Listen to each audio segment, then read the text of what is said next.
खबरें में खुश आमदीद। मैं हूँ सईद काजी, आपका होस्ट, और मेरे साथ है मियाँ शाहिद साहब, मेरे को होस्ट। रन डाउन और फिर अपने मोअज़्ज़ज़ मेहमान की तरफ बढ़ेंगे। ट्रंप की चीन आमद पर चीनी वज़ीर ख़ारजा ने एक बार फिर पाकिस्तान से कहा है कि सालसी की कोशिशों को तेज़ किया जाए। इसके साथ साथ एक बहस, आई डोंट नो, अपने माहिरीन से पूछेंगे कि क्या ये कोई ट्रंप साहब को रिसीव करने वो नहीं आए। इंडियन मीडिया इसको एक डिप्लोमेटिक स्नब के तौर पर ले रहा है। वेस्टर्न मीडिया और उसके जो टूल्स हैं, ग्रॉक वगैरह, इसको डाउन प्ले कर रहे हैं। इसका क्या सिलसिला, इस पर बात करेंगे। फिर अमेरिकन इंटेलिजेंस की अपनी रिपोर्ट्स आ रही हैं, बड़ी डैमनिंग है। अमेरिकी फ़ौज की जो परफॉर्मेंस थी, कोई 39 जहाज़ कहता है गिरे हैं, कोई 35 गिरे हैं। इस हवाले से क्या सिलसिला होगा। और अमेरिकी एजेंसियों की जो रिपोर्ट मैंने पहले अर्ज़ किया था कि वो भी बड़ी डैमनिंग है। इसके साथ साथ अब अमेरिकी मीडिया ही रिपोर्ट कर रहा है कि जो बड़ी ग्रैंड एक डिबेट होनी थी और जो बात गुफ्तगू होनी है, उसमें अब सबसे अहम बात ये होगी कि चीन से दरख्वास्त होगी कि अपना हरमुज़ खुलवाने में मदद की जाए। मकामी तौर पर मई में क्या 28वीं तरमीम आ रही है, और आ रही है तो खालो खद सरकार के या पावर स्ट्रक्चर के क्या होंगे, तो क्या तब्दीली आने वाली है। पिछले साल 2025 में 7 लाख नौजवान यहाँ से, मुल्क से, वतन अजीज़ से हिजरत कर गए। और फिर एक और वाक़या अनमोल पिंकी का, इस पर इतना ह्यू एंड क्राई हुआ, everybody was behaving like a much wrong soul. जो यहाँ ऑपरेशन साइक्लोन से लेकर अब तक हेरोइन की मुदाखलत रही है इनकलाब शोर को बर्बाद करने के सिलसिले में, वो किससे, और ये कोई इतना बड़ा वाक़या है कि ये इतना कोई बड़ा पहले नहीं हुआ, इस पर बात करेंगे। मगर इस वक्त मेरे साथ मौजूद हैं एयर कमोडोर रिटायर्ड जनाब खालिद चिश्ती साहब, किसी तारफ़ के मोहताज नहीं है, मुमताज़ निगार हैं। बहुत शुक्रिया सर। एक तो मैं इसी तरफ आता हूँ कि पाकिस्तान को दोबारा से कहा गया है कि आप सालसी की जो है वो कोशिशें तेज़ तर कर दें। Do you really see this was kind of a diplomatic snub, Xi Jinping not coming to receive president Trump, या इसे ओवरडू किया जा रहा है और स्टैंडर्ड प्रोटोकॉल यही है? सब तो पहले ये जनाब चिश्ती साहब। बहुत शुक्रिया काजी साहब, आपने इनवाइट किया और अच्छे अल्फाज इस्तेमाल करने का मैं ममनून हूँ। देखिए, बुनियादी तौर पर इस वक्त तो वॉर ऑफ नैरेटिव चल रही है, वॉर ऑफ परसेप्शन चल रही है कि किसने किसको कितना हराया और कितना ज़्यादा नुकसान पहुँचाया। प्रेसिडेंट ट्रंप जिस पोजीशन से गए हैं वो इस वक्त मुझे पोजीशन ऑफ स्ट्रेंथ तो नहीं लग रही। पोजीशन ऑफ स्ट्रेंथ तब होती जब जंग को वो इस कंक्लूजन पे लेके जाते जिसमें उनको चाइना की मदद की ज़रूरत ना होती। और जाहिर है उन्होंने, आपने देखा होगा कि जो डिले भी किया था अपना विजिट, उसमें उनको लगता था कि वो ऐसा टेक होम ट्रॉफी ले जाएंगे और वही ट्रॉफी जाकर अमेरिकन प्रेसिडेंट जो है वो चाइना के वो दिखाएंगे, शी को दिखाएंगे प्रेसिडेंट को। वो हो नहीं पाया। उन्होंने एक्सटेंड भी किया और आपने देखा कि बुनियादी तौर पर काफी दफा उन्होंने रिलैक्स किस्म के, इजी गोइंग, ऐसा लग रहा था कि पॉजिटिव किस्म के बयानात भी दिए सोशल मीडिया पर, लेकिन ईरान को टेम्प्ट नहीं कर सके। ईरान शायद उतना सख्त होता गया। तो इसकी रोशनी में मेरा ख्याल है प्रेसिडेंट ट्रंप अब चाहेंगे कि चीन की मदद ली जाए और चीन ऐसा कुछ करे जिसके अंदर अमेरिका को भी एलिमेंट ऑफ एम्बैरेसमेंट ना हो। और एक तो ये है क्योंकि जाहिर है पोजीशन ऑफ स्ट्रेंथ वो नहीं रही अमेरिकन प्रेसिडेंट की जो वो समझते थे जंग शुरू होने से पहले, और ये बात चीन को भी पता है। अमेरिका को ये पता है कि चीन की डिपेंडेंसी तेल पर बहुत ज्यादा है, लेकिन उनको शायद ये भी ज़हन में रखना चाहिए कि दुनिया में सबसे ज्यादा जो फ्यूल की और ऑयल की स्टोरेज कैपेसिटी है वो भी चीन के पास ही है। तो इसका मतलब है चीन को इतनी जल्दी प्रेशर में आने वाला नहीं है। और वैसे भी ईरान से जितना वो तेल ले रहा था वो सिर्फ $1.4 बिलियन बैरल रोजाना ले रहा था, जो कि ईरान का तो 85-90% था, लेकिन वो चाइना की सिर्फ कोई 13% जरूरत पूरी करता था, बाकी वो दूसरे सोर्सेज से करता था। तो आई थिंक देखना ये पड़ेगा कि अब प्रेसिडेंट ट्रंप अपने लिए क्या फेस सेविंग लेते हैं। चाइना को एक पॉजिटिव लगता था पूरी इसके अंदर कि जितने वेपन्स ईरान पर फायर हो रहे हैं अमेरिका की तरफ से, उतनी ही कमजोरी अमेरिका की तरफ से जाहिर होगी। और इसको मैं अपनी लैंग्वेज में कह रहूंगा कि ये window of vulnerability president Trump ने या अमेरिका ने खुद खोली। एक ऐसी कमजोरी आपने दुनिया को दिखाई और खासतौर पर चीन को दिखाई, क्योंकि चीन को उसी असले से उन्हें खौफजदा करना था, अपने मिलिट्री माइट से करना था, स्टॉक पाइल से करना था, ताइवान के सब्जेक्ट पर और टैरिफ के और दूसरे मौजूआत पर। तो आई थिंक वो काफी कॉम्प्रोमाइजिंग पोजीशन से इस वक्त गए हैं। But we will have to see कि चाइना कितना ज्यादा इसमें रिलैक्सेशन देता है या अपनी स्पेस देता है या फेस सेविंग देना चाहता है कि नहीं देना चाहता। अच्छा चिश्ती साहब, फिर मैं मियाँ साहब की तरफ आता हूँ। ये फरमाइए कि बुनियादी चीज तो मैंने देखा आज बीजिंग के एयरपोर्ट पे एक्सपेंसिव अर्थ का जो मामला है, मियाँ साहब मैं एक बात कर लूँ फिर, एक्सपेंसिव अर्थ जो है वो मेन डोमिनेट करेंगे क्योंकि वो आखिरी झील है अमेरिका की। तो क्या इस पे ज्यादा उसका जोर होगा, ये भी एक एजेंडे में है?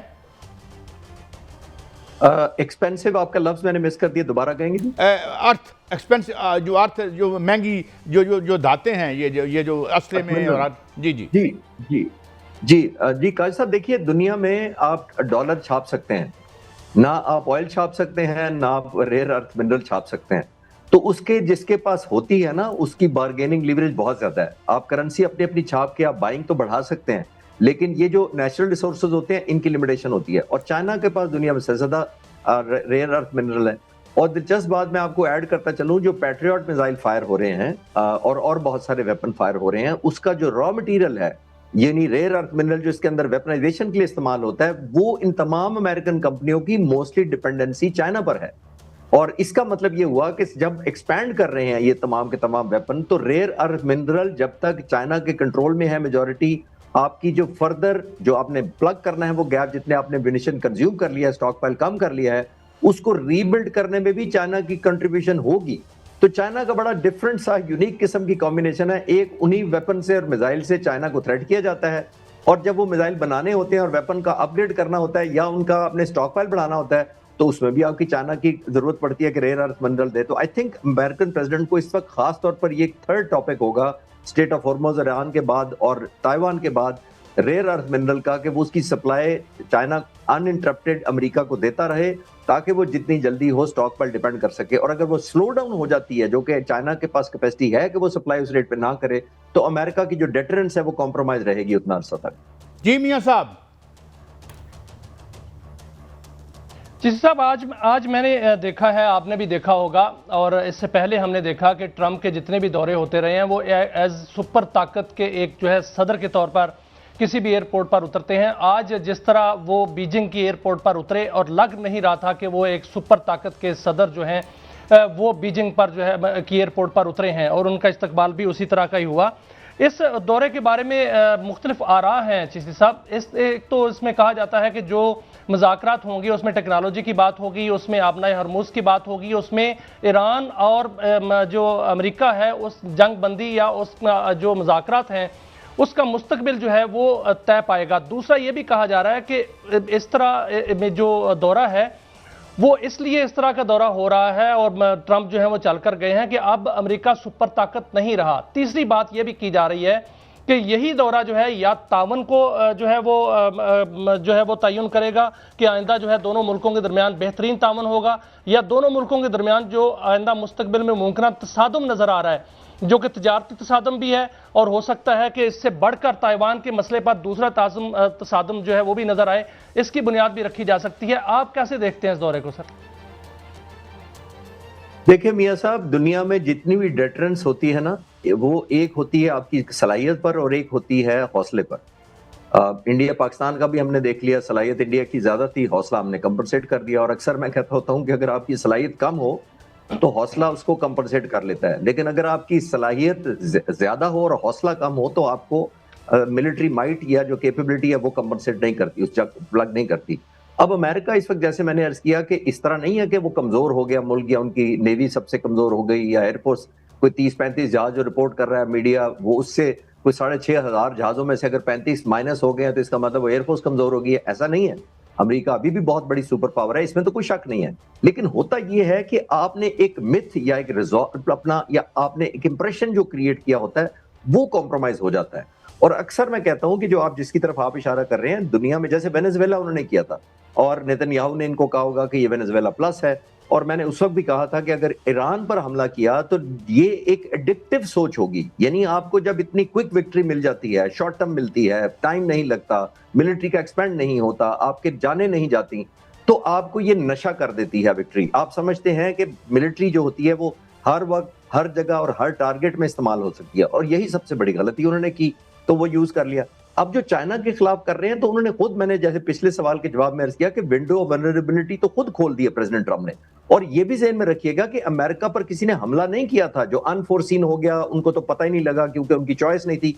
ये वॉर ऑफ चॉइस थी, आपने अपनी चॉइस से हमला किया। अब 68% लोग आपके खिलाफ हैं, तो वो लोगों को समझ आ रही है कि ये हमने अपनी कमजोरी खुद अपने आप को एक्सपोज किया है, और वो जो हमारी माइट थी और एक रोब था दुनिया में, और एक हमने एक अपनी ईगो बनाई हुई थी कि हमें कोई हमला करेगा हम डोमिनेंट एयर से भी करेंगे, समुद्रों से भी आकर तबाही मचा देंगे, और जमीन पर नीड बेस पर हम ट्रूप्स उतारेंगे, वो ऑल टुगेदर डिफरेंट बैकफायर कर गई है सारी। अच्छा चिश्ती साहब, मैं एक और बात, ये बात बड़ी जोर शोर से हो रही है और बहुत से दानिशवर कर रहे हैं ये जी मैं एक मिनट, ये मियां साहब, कि ये एब्सोल्यूट पावर है। अब ये 20th सेंचुरी के वारफेयर के लिए ये सारी मिलिट्री मशीन बनी थी, और इस जंग में एक यानी 100वां हिस्सा भी नहीं था बजट ईरान का, और ये आप जो एनालिसिस दे रहे हैं, तो don't you think the sign of weakening of American imperialism? और सेकेंडली हम देखें कि सोशल, जब हम देखते हैं बात करते हैं तो इन्फ्लेशन है, समाज में एक अबतरी नजर आती है। इवन बारबरा वाल्टर ने तो किताब लिख दी कि all ingredients of civil war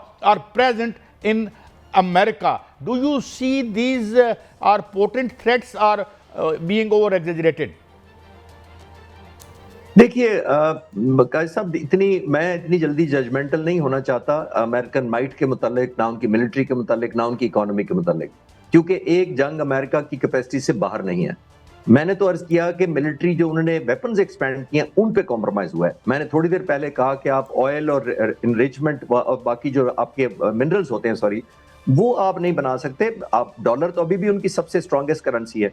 realise करने की ये जरूरत है काजी साहब कि वो अंग्रेजी में एक रैशनैलिटी का पहला असूल बताया जाता है कि if you are in the hole stop digging, so they need to stop digging. Actually वो कर ये रहे हैं कि गड्ढे में भी गिरे हुए हैं और खोदे जा रहे हैं। ये नहीं करना चाहिए। वो अफोर्डेबिलिटी का तो अभी भी मेरे सेहन में कोई कॉम्प्रोमाइज नहीं है कि वो इस हद तक कॉम्प्रोमाइज हो चुका है, या इतनी अमेरिकन फौज या अमेरिकन इकोनॉमी तकरीबन 40 दिनों से इस हद तक कमजोर हो गई है, ऐसा कोई मुझे नहीं लग रहा।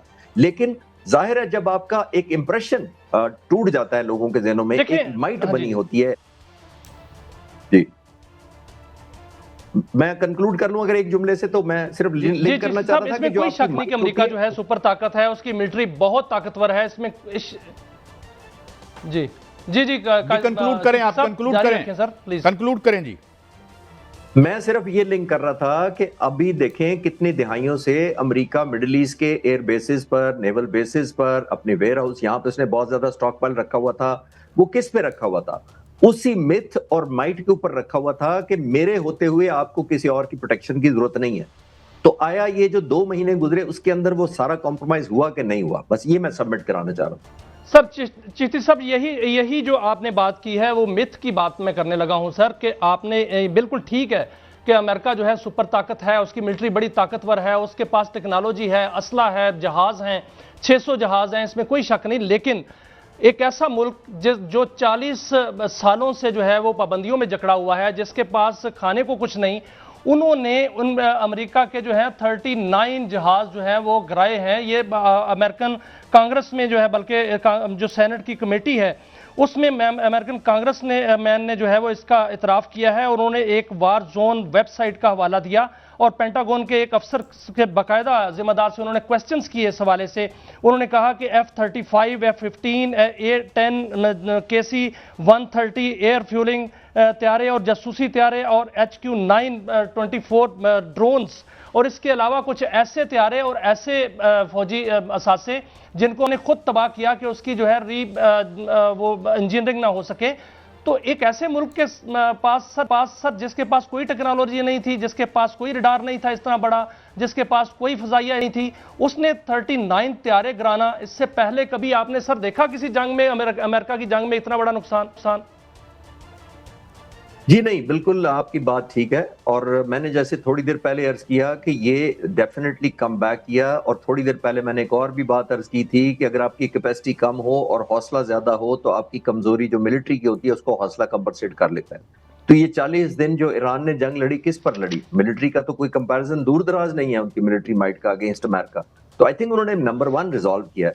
दूसरी एक बहुत ज्यादा उन्होंने जो फोकस किए रखा है 47 सालों से, मियां साहब आप एग्री करेंगे कि ईरान को डे 1 से पता था कि उन पर जो हमला होना है वो no less than a super power होना है। छोटे मुल्कों ने हमला नहीं करना ईरान पर। उनके न्यूक्लियर प्लांट को किससे खतरा होना था? कोई रॉकेट साइंस है आपको मुझे बताने की जरूरत है ईरान को कि किसने हमला करना है? वो अमेरिका नहीं करना था, डेजी कटर ने और बंकर बस्टर नहीं करना था। तो ये कौम डे 1 से तैयार थी। आप अभी रिकॉर्ड इंटरनेशनल एजुकेशन को उठा के देखें, दुनिया में इस तरह न्यूक्लियर पे, मेटलर्जी पे, वेपन पे, इलेक्ट्रॉनिक पे सबसे ज्यादा PhD करने वाले ईरानी शहरी हैं। और यहाँ पे जो डेलीगेशन आया था उसके अंदर तो मेरा ख्याल 80% पीएचडी थे, including foreign minister of Iran जो है। तो ये बहुत पढ़े लिखे लोग हैं, इनको इंडिजिनाइजेशन का बहुत शुरू से आइडिया हो गया था, उनको पाबंदियों का भी पता था। तो आई थिंक ये उन्होंने बहुत ज्यादा अपने आप को जो तैयारी की है वो ये जेहन में रख के की है कि हमारे अमेरिका नहीं हमारे खिलाफ, इसीलिए उन्होंने इनोवेशन लगाई है और इतनी ज्यादा डिस्ट्रक्शन की है। जैसे मैंने कहा कि 39 जहाज 6,500 के मुकाबले में पीनट्स हैं, लेकिन वो जो जूम है, वो जो उनका रोब था, वो जो उनकी माइट थी, वो बहुत बुरी तरह कॉम्प्रोमाइज हुई है। अच्छा, मैं एक और एंगल से आपसे पूछना चाहूँगा कि मैं कोट करता हूँ जनरल स्मेडले बटलर को, बड़े डेकोरेटेड थे जनरल इनके। उन्होंने एक बात कही थी कि बाद अज़ां किताब में कि ये अल कपून को मुझसे कोई ले लेनी चाहिए थी एडवाइस, क्योंकि मैंने तो कॉन्टिनेंट उजाड़े हैं अमेरिकन रूलिंग क्लास के लिए। इससे कितना फ़र्क पड़ता है जो काज है, जिस काज के लिए कोई फौज उतरती है, क्योंकि इधर जो था वो बचाना था और उधर वो लूट मार और तेल पे कब्जा, तो ये इससे भी फ़र्क पड़ता है मोरल पे चिश्ती साहब? काजी साहब देखिए, जब पिछली जंग हुई थी मई 2025 की, तो मैंने उस वक्त भी कहा था और मैंने वियतनाम की जंग का रेफरेंस भी दिया था। मैं दोबारा रिफ्रेश कर देता हूँ, माजरत रिपीट करूंगा तो देखिए, मैंने लास्ट टाइम ये कहा था कि अगर किसी मुल्क की अगर जंग में जाना है किसी मुल्क में, तो नंबर 1 उसकी कॉज जस्टिफाइड होनी चाहिए। अगर आपकी कॉज जस्टिफाइड नहीं है तो आपकी वॉर जस्टिफाइड नहीं होती, और अगर आपकी वॉर जस्टिफाइड नहीं होती तो आपकी आर्म्ड फोर्सेस की परफॉर्मेंस जस्टिफाइड नहीं होती। इंडिया पाकिस्तान में सबसे बड़ा फर्क ही यही था कि वो पॉलिटिकली मोटिवेटेड एजेंडा था। मई 2025 में हमारे एक कॉज के लिए लड़ रहे थे, हम आने वाली नस्लों के और उनकी सॉवरेनिटी के लिए लड़ रहे थे। हिंदुस्तान एक ग्लोबल हेजमनी या रीजनल डोमिनेंस के लिए लड़ रहा था। तो जब आपकी कॉज और वॉर जस्टिफाइड नहीं होती तो परफॉर्मेंस ऐसी ही होती है। मैंने जो वियतनाम की मिसाल दी है वो 1954 से लेकर 1975 तक अमेरिका और वियतनाम की जंग हुई। इस 21 सालों में 33 लाख वियतनामी मारे गए थे। 33 लाख के मुकाबले में सिर्फ 58,000 अमेरिकन मारे गए थे। तो 58,000 तकरीबन 33 लाख के मुकाबले में जरा कैलकुलेट कर लें तो ऑलमोस्ट 60 वर्सेस 1 की रेशो आती है। फिर भी अमेरिका हार गया। क्यों? क्योंकि अमेरिका रीजनल हेजमनी के लिए लड़ रहा था। उस वक्त कोल्ड वॉर चल रही थी, सोवियत यूनियन उसके मुकाबले के लिए कर रहा था, रीजनल डोमिनेंस के लिए लड़ रहा था। वियतनामी किस लिए लड़ रहे थे? सर्वाइवल के लिए। तो जब कोई कौम सर्वाइवल के लिए लड़ती है तो उसकी परफॉर्मेंस, उसके ऑब्जेक्टिव्स और होते हैं, और अगर आप किसी और वजह से लड़ते हैं तो और होते हैं। तो ये ईरानी अपने सर्वाइवल के लड़ रहे हैं, उनको पता है कि उनके हार का मतलब ये है। और डे 1 से मैं कह रहा हूं कि दीज आर ऑब्वियसली, जो ईरानी लीडरशिप थी, they were the last man standing, जो फौज का होता है। तो अगर वो हटते हैं तो उसके बाद अमेरिकन डोमिनेंस पूरे रीजन में भी हो जानी थी और चाइना को नेक्स्ट फेस करना था फिर। जी मियां साहब, आप कुछ कहना चाह रहे हैं? चिश्ती साहब, आज एक जो असले की दौड़ है उसमें सबसे बड़ी जो है खबर आज जो मीडिया पर आई वो रूस की जानिब से आई कि रूस ने एक ऐसे मिसाइल का तजर्बा किया है जिसका नाम उन्होंने सरमात और सरमत के नाम से आ रहा है। 35,000 किलोमीटर से जायद इसकी जो है वो रेंज है और इसका इन्होंने तजर्बा किया है, और जिसमें सदर पुतिन ने कहा है कि ये मिसाइल जो है ये वारहेड ले जाने की सलाहियत रखता है और किसी भी मगरबी मालिक जो है उससे उसके मसावी निज़ाम से ये 4 गुना ज़्यादा है। और उन्होंने ये भी कहा कि इसकी रेंज जो है 35,000 किलोमीटर से जायद है। और इसके अलावा उन्होंने ये भी बताया कि जो एटमी आबदोज़ हैं और एटमी क्रूज मिसाइल जो हैं वो अभी अपने हतमी मराहल में हैं। तो सर, ये सुपरमेसी की दौड़ है, असले की दौड़ है, क्योंकि जो ज़मीन है उसकी लेंथ में आज देख रहा था वो 40,000 किलोमीटर है और ये 35,000 किलोमीटर से जायद है। जो किसके लिए ये हदफ है, किसके लिए ये खतरा है? मैं जब आप सवाल कर रहे थे तो मैं यही सोच रहा था कि इन्होंने कोई चांद पर मारना है, क्योंकि अगर आप ग्लोबली देखें, अगर आप गूगल मैप ऑन करें या दुनिया का नक्शा देखें तो सोवियत यूनियन के जमाने को छोड़े रशिया कहां पे कनेक्टेड है। ग्रीनलैंड क्यों चाह रहा है अमेरिका लेने के लिए? ग्रीनलैंड एक वाहिद पोस्ट है जिसकी रूस पर नजर हो सकती है। वो ऑलमोस्ट नॉर्दर्न साइड से इनका जो बॉर्डर है वो चंद 100 किलोमीटर है, अमेरिका और रूस के दरमियान जो बॉर्डर है, इंटरनेशनल बॉर्डर जो है। तो वहां तक पहुंचाने के लिए उसको 35,000 किलोमीटर की जरूरत नहीं है। उसके साउथ में अगर नॉर्थ में रशिया है तो साउथ में सारा यूरोप है, वो 2,000-2,500 किलोमीटर से ऊपर नहीं है। अमेरिका चंद 100 किलोमीटर के ऊपर है जो नॉर्दर्न टिप होती है उधर से। तो मेरा नहीं ख्याल, मोर ऑफ प्रोपेगेंडा, मुझे ऑप्टिक्स की जंग लग रही है। 35,000 तो रियलिज्म ही नहीं है कि कहा उसने अगर दुनिया का पूरा चक्कर तो नहीं काटना ना, या वो दुनिया के इस तरफ मारेगा या दुनिया के उस तरफ मारेगा, तो उसके लिए हाफ भी काफी है जो आप कह रहे हैं सर्कम नेविगेट करने की। तो मेरा ख्याल है मोर ऑफ ऑप्टिक्स है। मेरा नहीं ख्याल कि ये रेंज रियलिस्टिकली रिपोर्ट हो रही है। अनलेस वो ऑफिशियली कहेंगे तो फिर मैं बेहतर समझ पाऊंगा कि उनकी क्या लॉजिक है और किसको टारगेट करना चाह रहे हैं 35,000 किलोमीटर। लेकिन चिश्ती साहब, ये चलो barring aside this may be it is a hyperbolic लेकिन ये मुझे फरमाइए कि एक इस जंग ने तो असले की एक दौड़ शुरू कर दी है। यूरोप के कई मुल्कों के बारे में कहा जा रहा है कि वो न्यूक्स एक्सप्लोड करना चाहते हैं, इनसिक्योरिटी की एक फिजा पैदा हो गई है। ये कैसे अनफोल्ड कर रहा है इस सारा मामला? कैसा देखिए, वर्ल्ड वॉर खत्म हुई ना जब पहली, तो अमेरिका ने सारे इन मुल्कों को जो लड़ रहे थे उनको कहा कि मेरे पैरों के नीचे आ जाओ। और खास तौर पर जब वर्ल्ड वॉर 2 हुई तो उसने न्यूक्लियर बॉम्ब चला दिया, तो इवन इंक्लूडिंग जापान जिस पर फेंका गया उसको भी बताया गया कि मेरे पैरों के नीचे आ जाओ तो बचत है। तो फिर हमने देखा कि तमाम यूरोप ने, यूके ने और इवन जापान ने और कोरिया ने अब इन अमेरिका के पैरों के नीचे आ गया। एक एलिमेंट ऑफ सेटिस्फेक्शन लगा। फिर उसके बाद और कुछ साल गुजरे, कुछ दिहाइयां गुजरी, तो जब ये मिडिल ईस्ट के ममालिक को रियलाइज हुआ कि अब तो सोल सुपर पावर रह ही अमेरिका गया, स्पेशली कोल्ड वॉर के बाद, तो वो भी अम्ब्रेला में चले गए अमेरिका के। तो over a period of time, क्योंकि अमेरिका ने अपनी मिथ खुद खत्म कर ली है।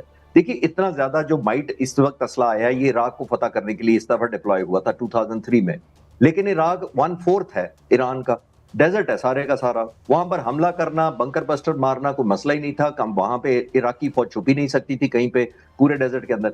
तो उन्होंने तमाम मिथ खुद खत्म किया है। I think so. एक आखिरी बात इसमें इंपॉर्टेंट बड़ी है कि जी मुकम्मल कीजिए। आखिरी बात जी मुकम्मल इस बात को स्टडी करना चाहिए था कि दो चीजें, ईरान पर हमला करने से पहले दो चीजें देखनी चाहिए थी कि उनका हौसला to fight an asymmetric war और ईरान की टेरेन। ये दो चीजें अमेरिका को जरूर पढ़ के आनी चाहिए थी। स्टील वर्सेस स्टील से ये जंग नहीं जीती जा सकती थी। डे 1 पे मैंने कहा भी था अपने तजिए से, अगले दिन ही कहा था। बहुत शुक्रिया जनाब air commander retired Khalid Chishti साहब ने एनलाइटन किया हमें। बहरहाल एक ऐसा वक्त है, कैसी एक तरफ असली की दौड़ है, एक तरफ दुनिया भर की मैशत में कहा जा रहा है कि एक बहुत बड़ा रिसेशन ज़ाहिर है हिट कर चुका है, और आबना हरमूज़ अगर आगे बढ़ता है ये स्टेलमेट तो और आगे बढ़ेगा। तो इंटरेस्टिंग टाइम्स हैं। एक ब्रेक से वापस आएंगे तो कुछ और बातें करेंगे, मियाँ साहब से कुछ खबरें लेंगे। हमारे मुल्क का पावर जो इंफ्रास्ट्रक्चर कह लें या उसका आर्किटेक्चर कह लें, 28वीं तरमीम क्या उसमें कोई तब्दीली लेके आ रही है, और फिर ये क्या मामला है ड्रग्स का, एंड वाई वी इतना ह्यू एंड क्राई इस पर क्यों हो रहा है। एक ब्रेक के बाद।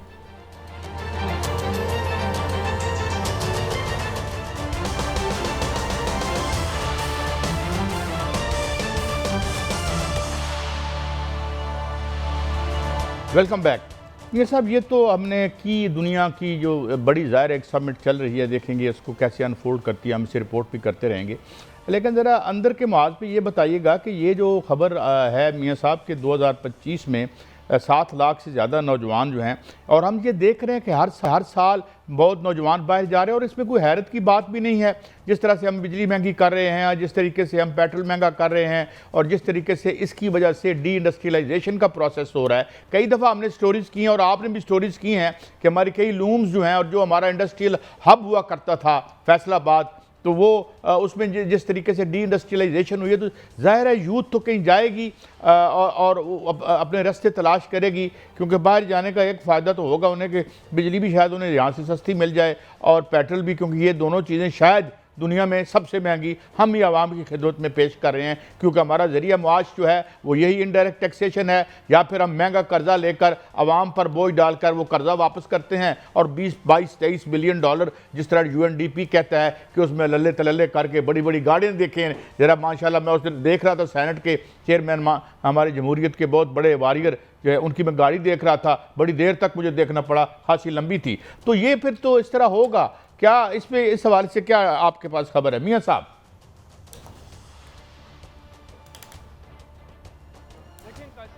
इसे दो पहलुओं से देखना चाहिए। एक तो यह है कि इसमें कोई शक नहीं कि ब्रेन ड्रेन हो रहा है, और पढ़े लिखे नौजवान और इंजीनियर्स, डॉक्टर्स और दीगर आला तालीम याफ्ता नौजवान जो हैं वो मुल्क छोड़ रहे हैं। इसमें कोई शक नहीं, क्योंकि पाकिस्तान के अंदर मौके पैदा नहीं किए जा रहे। यहाँ पर जो है इंजीनियर्स वो बेरोजगार फिर रहे हैं, डॉक्टर्स जो हैं उनके लिए मौके नहीं है, आगे बढ़ने के लिए आला तालीम के मौके नहीं है। तो कुछ जो नौजवान हैं वो तालीम हासिल करने जाते हैं और वहीं पर जो है वो अपना रोज़गार तलाश करते हैं। कुछ यहाँ से तालीम हासिल करके बाहर निकल जाते हैं क्योंकि यहाँ पर उस तरह का रोज़गार नहीं मिलता। लेकिन बहुत सी ऐसी अफरादी कुव्वत है जो कि पाकिस्तान से ट्रेंड है, टेक्निकल है, लेकिन उसको जो है वो बाहर जाकर अपना खिदमत सर अंजाम दे रही है। जिस तरह मिडिल ईस्ट में है, दुबई में आप कुवैत में देखें, कतर में देखें, सऊदी अरब में बहुत बड़ा जो है वो पाकिस्तानी जो इनफरादी कुव्वत है वहां पर काम कर रही है। इससे ज़र मुबादला के ज़खायर में इजाफा इस तरह होता है कि जो तलत ज़र हैं वो भी पाकिस्तान में आ रही हैं, लेकिन जो ब्रेन ड्रेन की बात होती है उसमें कोई शक नहीं कि ये इसको रोकना चाहिए और पाकिस्तान के अंदर इनको मौके जो है वो फराहम करने चाहिए। अब हुकूमत पाकिस्तान ने इस पर तवज्जो दी है क्योंकि इसमें आईटी की जो फील्ड है खास तौर पर उसमें तवज्जो दी जा रही है, एआई की फील्ड में तवज्जो दी जा रही है, साइबर सिक्योरिटी में, और जो आईटी पार्क्स हैं वो बनाए जा रहे हैं ताकि नौजवान यहां पर रहकर जो है वो काम करें। आपने सब देखा कायद साहब कि इस वक्त जो जंग लगी 2 माह की, तीसरे माह में वो दाखिल हो चुकी है। दुबई की सूरत हाल सबके सामने है। ये मिसाल भी है कि वहां से जो है वो पाकिस्तानियों को, इसमें कोई शक नहीं कि वहां से वो मजबूर हो रहे हैं पाकिस्तानी के वहां से जो है वो बेदखल हो जाए, निकल आए, क्योंकि वहां कारोबार नहीं रहा, वहां पर जो है वो मुलाजमतें नहीं रही, जिनकी मुलाजमत थी वो तकरीबन जो है वो खत्म होती जा रही हैं, जिनका पैसा वहां पर जनरेट हो रहा था वो खत्म होता जा रहा है। तो इस तरह के हालात पूरी दुनिया में बनने वाले हैं। वो इसलिए कि जो अपना हरमोज की वजह से, बंद होने की वजह से पूरे दुनिया में माली प्रेशर और माली बहरान की तरफ बढ़ रही है, तो फिर अपना मुल्क जो है उसको हमें स्ट्रांग करना चाहिए, यहां पर मौके देने चाहिए और हुकूमत इस तरफ तवज्जो तो दे रही है। रोजाना की बुनियाद पर जो है वो इजलास कर रहे हैं, लेकिन सर एक और है। जी जी जी जी मैं मियां साहब, मैं एक वजीर मौसूफ जो आप मैं बात कर, जी जी मुकम्मल करें। जो काजी साहब आपने खर्चों की बात की थी, अखराजात की बात की थी, जो अभी आप शायद उसी तरफ इशारा कर रहे हैं। जो आज माली साल मुरम्मा माली साल की रिपोर्ट आई है वो बड़ी होशरबा है। उस रिपोर्ट के मुताबिक जो मैंने देखा है कि बजट का खसारा जो है वो 856 अरब रुपए तक पहुंचा है। उसमें क्यों वो पहुंचा है? वो इसलिए पहुंचा है कि हुकूमत की जो आमदनी का जो तखमीना था वो था 15,000 अरब रुपए, और जो नहीं सॉरी 14,799 अरब रुपए, और हुकूमत ने जो अखराजात किए हैं वो 15,665 अरब रुपए के जो है अखराजात किए हैं। जब आपने अखराजात पर जो है वो कट नहीं लगाएंगे, अखराजात कम नहीं करेंगे, तो फिर आमदन जो है वो तो उसमें जो है वो झोंकी जाएगी। यही वजह है कि पेट्रोलियम पर जो लेवी ली जाती है उसकी सारी की सारी आमदन जो है वो अखराजात में जा रही है। जो टैक्स लिए जाते हैं वो बड़े होशरबा फिगर्स हैं। कायद साहब, जो गुज़श्ता 3 सालों में जो हम बिजली पर टैक्स देते हैं, बिलों पर टैक्स देते हैं, 1906 अरब रुपए उसमें से इकट्ठे हुए हैं, जिस पर हम जीएसटी भी देते हैं, जिस पर हम जो है फिक्स टैक्स भी देते हैं, जिस पर हम जो है वो फाइनेंस टैक्स देते हैं, दीगर जो फ्यूल प्राइस एडजस्टमेंट है, ये 1906 अरब रुपए हमने लोगों की जेबों से निकाले हैं। हमने पेट्रोलियम लेवी की मद में जो है वो 1200 अरब रुपया एक साल, 1200 अरब रुपया एक साल जो है वो लोगों की जेबों से निकाला है। इसके अलावा आप देखें एलपीजी पर जो है बहुत बड़ा टैक्स है, जो कि एलएनजी पर भी हम जो है टैक्स दे रहे हैं। अवाम जो है वो टैक्स पे टैक्स देती जा रही है, लेकिन हुकूमत अपने अखराजात में कमी नहीं कर रही। जो आमदन है वो कम है, अखराजात ज्यादा है। जब मुझे थोड़ी इजाजत दीजिए, तो फिर मौके भी पैदा होंगे। नहीं, मुझे इजाजत दीजिए। देखिए, मैं कल एक वजीर मौसूफ को सुन रहा था तो उन्होंने पेट्रोल में कीमतों की इजाफे की वजह ये बताई कि जी वो देखे ना, इंडिया में नहीं इजाफा हुआ क्योंकि उसके 700 बिलियन डॉलर जो हैं उसके फॉरेन एक्सचेंज रिजर्व हैं। आप 40 साल से बैठे सोए हुए थे यहाँ पे, आपको 2 नंबर मुआहदे करने से फुर्सत थी 1993 में, 2002 में, 2016 में। आपने बिलियंस ऑफ, और रोजाना वजीर मौसूफ असेंबली में चीख के जस्टिफाई कर रहे होते हैं। इन मुआहिदों को खोल के तो दिखाएं, इन मुआहिदों को खोल के तो दिखाएं, पहले हमें ये बताएं। और आपने यहाँ स्टोरी की आज उनको अवार्ड मिला है कायद साहब, और चले जी अवार्ड और भी दे दे। अवार्ड क्या, मैं ये कह रहा हूँ अवार्ड मिला है कि यहाँ अगर डी इंडस्ट्रियलाइजेशन हुई है, यहां अगर हमारी एक्सपोर्ट्स नहीं है, और यहां मेहनत कशों के 38 बिलियन डॉलर जो आप शायद आधे रह जाएं, क्योंकि आधे तो दुबई और सऊदी अरब से आते थे, तो ये किसने काम किया? ये इस बिजली से कौन यहां इंडस्ट्री लगाएगा? मेरा मतलब ये आप फख्र से हम बताते हैं और ये हमने तो पैसे बचा लिए। तो बात क्या है? बात यह है कि जब आप कारोबार भी करते हैं और कारोबार रियासत में भी आपको बिठा दिया जाता है तो उसके बाद यही बर्बादी होती है। अगर आज 16 बिलियन डॉलर में वो भी मांगे तांगे के हैं, तो फिर आप करते क्या रहे हैं? किस चीज की हुकूमत करते रहे आप हमारे ऊपर? और किस तरीके से 200 रुपया, मुझे अभी कंट्रोल रूम में बताया जा रहा है कि 200 रुपया लीटर पे टैक्स है। शर्म से डूब के मर जाना चाहिए हमें। और इसको जस्टिफाई करने के लिए आ जाते हैं और बुला लेते हैं बच्चों को। ये किसी याद तो रखे ना कि फोरम में बात करें। बात यह मियां साहब कि ये सारा जो इकोनॉमिक वेस्ट लैंड आपने क्रिएट किया है और कर्जों पे थोड़ी बहुत रेलेवेंस जो हमने बनाई है इंटरनेशनली, IMF भी हाथ हौला रखे हुए है, कभी इधर से मांग कभी चाइना से मांग, ये हमारी आमदनी है। इनके अपने मल्लात देखें, इनके घर देखें, इनकी प्रॉपर्टियां देखें, दुबई में 11-11 बिलियन। अब ये कह रहे हैं हमें $1 बिलियन चीनी से चाहिए, हमें एक्सपोर्ट करने की इजाजत दो। वो 1 बिलियन यहाँ आएगा या बाहर ही रह जाएगा, उसमें दुबई की प्रॉपर्टी खरीदी जाएगी या अब शायद कोई और डेस्टिनेशन हो। तो this is your performance for heaven sake. जी मियां साहब, देखें कायद साहब, आज अवार्ड मिला है वजीर तवानाई को। अवार्ड इस चीज का मिला है कि उन्होंने IPPs को जो है वो नथ डाली है और IPPs को उन्होंने ना उस पर नेगोशिएशन बिजली के बिल कम हुए, पैसे बचाए हैं और आज बाकायदा तौर पर उनको जो है ऐवान सदर में मदऊ किया गया और उनको जो है अवार्ड भी दिया गया है। मोहम्मद अली साहब जो हैं उनको भी अवार्ड दिया गया है कि उन्होंने 100 अरब रुपया बचाया है IPPs के साथ बातचीत करके। लेकिन आज भी हकीकत यह है कि आज भी 2000 अरब रुपए की कैपेसिटी पेमेंट आवाम दे रहे हैं और आज भी वो पावर प्लांट जो हैं वो उसी तरह काम कर रहे हैं, उसी तरह जो है वो बिजली पैदा कर रहे हैं। 2%, 3%, 4%, 10% और बाकी उनकी जो है कैपेसिटी पेमेंट आवाम दे रहे हैं। अवार्ड तो मिल गया, लेकिन क्या उससे बिजली सस्ती हुई जो आप बात कर रहे हैं सर? अब तो गैस के जो है सार्फिन वो भी खातर जमा रखें कि 140 अरब रुपए की जो सब्सिडी मिलती थी वो भी 1 जुलाई से खत्म होने जा रही है। एक ब्रेक है मियां साहब, मुझे माफी चाहता हूं, मुझे रोकना है आपको, मुझे ब्रेक पे जाना है, ब्रेक पे जाना है। ब्रेक से वापस, तो कल से एक सोशल मीडिया पे ऊधम मचा हुआ है, एक लेडी जो है उसकी हमें बार बार वो दिखाई जा रही है, बड़ा जुल्म होया है। क्या उस तारीख का भी हमें इल्म है? क्या यहाँ ऑपरेशन साइक्लोन में हेरोइन बेच के यहाँ पे जिसे तब जहाद कहते थे अब आप दहशतगर्दी कहते हैं, यहाँ पे नेटो पर इल्ज़ाम लगा कि जनाब वो शामिल थे इसमें, इस पर हमने शो किए, मैंने किया, मेरे साथ ब्रिगेडियर महमूद शाह थे कि जनाब ये क्या रिपोर्ट आई है, मुझे तो यकीन नहीं आ रहा। तो ये जो सारा सिलसिला है, ये खेल है, इसमें इतने हैरत ज़्यादा होने की बात नहीं है। बात करेंगे, पर्सपेक्टिव में रखेंगे कि यहाँ पे हेरोइन कैसे आपने रासख की मज़ीद इनकलाब सौर के बाद, एक ब्रेक के बाद।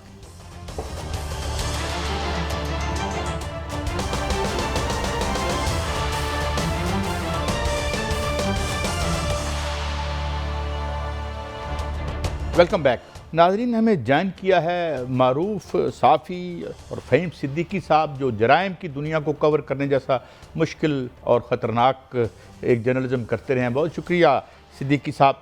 सिद्दीकी साहब, कल से आवाज़ नहीं पड़ रही कान में, शोर मीडिया पर ऊधम मचा हुआ है, ये कोई ऐसा काम हो गया जो कभी नहीं हुआ? खैर से यहाँ से तो ये सिलसिला जारी है। एंड माई फर्स्ट क्वेश्चन, फिर मैं मियाँ साहब आपसे दूसरा सवाल भी करेंगे, do you think she is untouchable? और जो उसका कॉन्फिडेंस था जो हम देख रहे हैं और उसे पता है कि कौन कौन है इसमें इन्वॉल्व। और एक दूसरा हिस्सा भी, कल ARY के एक रिपोर्टर ने इशारतन बात की कि भाई उनकी हिफाजत कीजिए कि ये बहुत राजों की अमीन भी हो सकती हैं। हम जानते हैं जेफरी एप्स्टीन के साथ क्या हुआ था, अल्लाह ताला सबको हिफ्ज़ अमान में रखे। सिद्दीकी साहब जी बिल्कुल, आपने अपने सवाल में खुद ही किसी हद तक जवाब भी दिया है कि वो अनटचेबल थी या नहीं। डेफिनेटली जो उसका वॉइस मैसेजेस सामने आए हैं, ऑडियो मैसेजेस सामने आए हैं, वो बता रहे हैं, उसका एतमाद बता रहे हैं, उसका गुरूर बता रहे हैं। और जिस तरह से उसकी अदालत में पेशी है, स्टाइलिश पेशी ना, उसे देखकर अयान अली याद आ जाती है। और अयान अली के जहाँ ताल्लुकात थे वो तो मुझे कहने की ज़रूरत भी नहीं है। तो जो उसकी पेशी थी और जो उसका एतमाद है वो ये बता रहा है कि वो वाकई अनटचेबल थी। और फिर खातून भी वो जो 1 हफ्ते किसी की हिरासत में रहने के बाद, मुकम्मल वहाँ से तफ्तीश भुगतने के बाद पुलिस के हवाले की गई हो और पुलिस उसकी गिरफ्तारी दिखाने की सिर्फ मजाज हो, तो फिर ये सवाल जो है वो बहुत वाज़ेह हो जाता है। आप बहुत बड़ी खबर दे रहे हैं कि वो 7 दिन वो कस्टडी में रहीं। जी बिल्कुल, IB की और कराची पुलिस की एक मुश्तरका कार्रवाई थी और आपके शहर लाहौर से उसकी गिरफ्तारी हुई है एक्चुअली। तो उसके बाद उसे यहाँ लाया गया है और इस दौरान जो उससे तफ्तीश हुई है, उसके दौरान उसके मोबाइल फ़ोन से बहुत सारा मवाद मिला है। बहुत सी पुरानी फाइलों में नया मवाद ऐड हुआ है और कई नई फाइलें तैयार हुई हैं। और उसके बाद जो है वो उसे दिया गया कि जाए भाई अब आप इसकी गिरफ्तारी शो कर दें। कि कुछ भी ना होता, वो तो बुरा हुआ हमारा, हम मीडिया का बुरा हुआ मीडिया का कि हमने उसकी जो अदालत में पेशी जो है वो हमने इस तरह से खबर बना दी। और खबर क्या, तमाम खबरों पे वो खबरबाजी ले गई।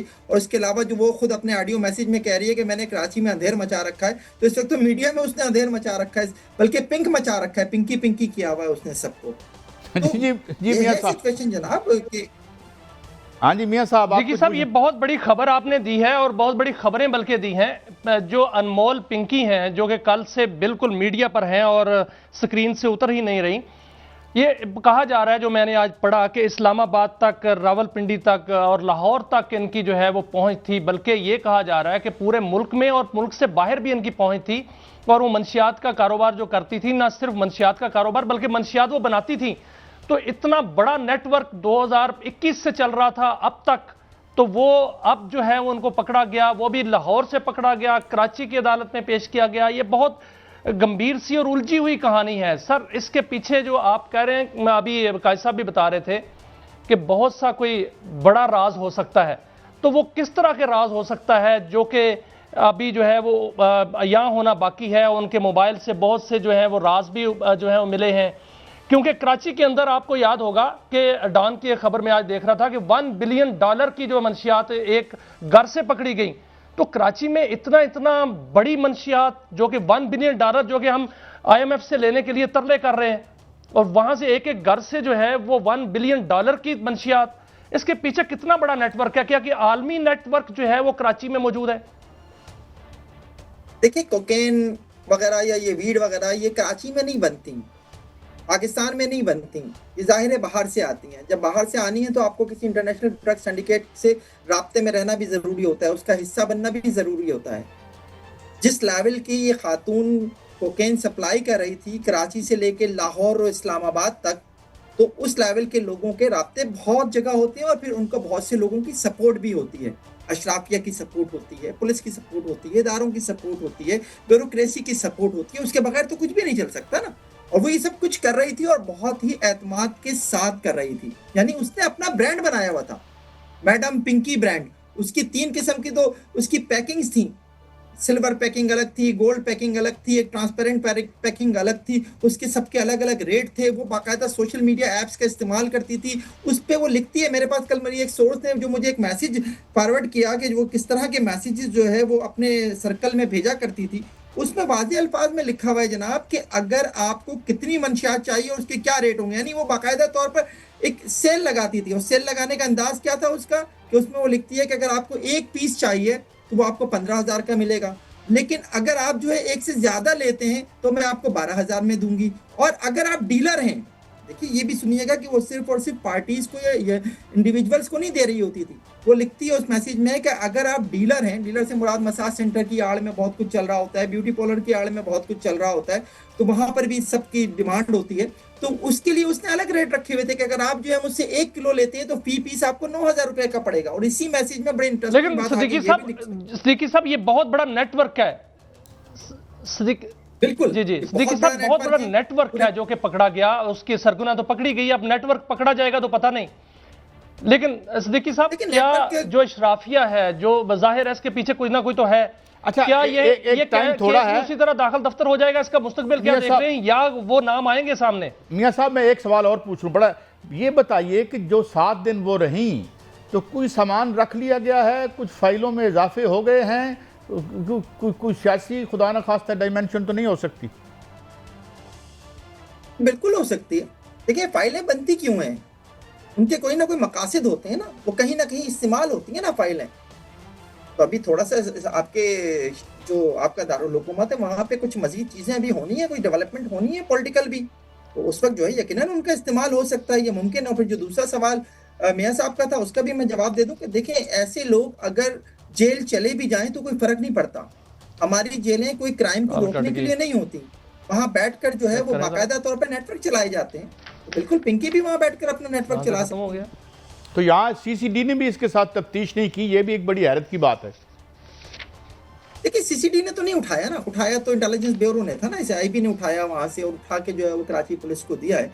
तो जाहिर है उसमें CCD क्या कर सकती थी, लेकिन CCD फहीम भाई, आपने मुख्तसर वक्त में हमें टाइम दिया। आई एम रियली पर्सनली मैं थैंकफुल हूँ आपका फहीम भाई। इस पर हम बात करेंगे भी। इस वक्त प्रोग्राम का वक्त खत्म हुआ, इजाज़त दीजिए, अल्लाह हाफिज़।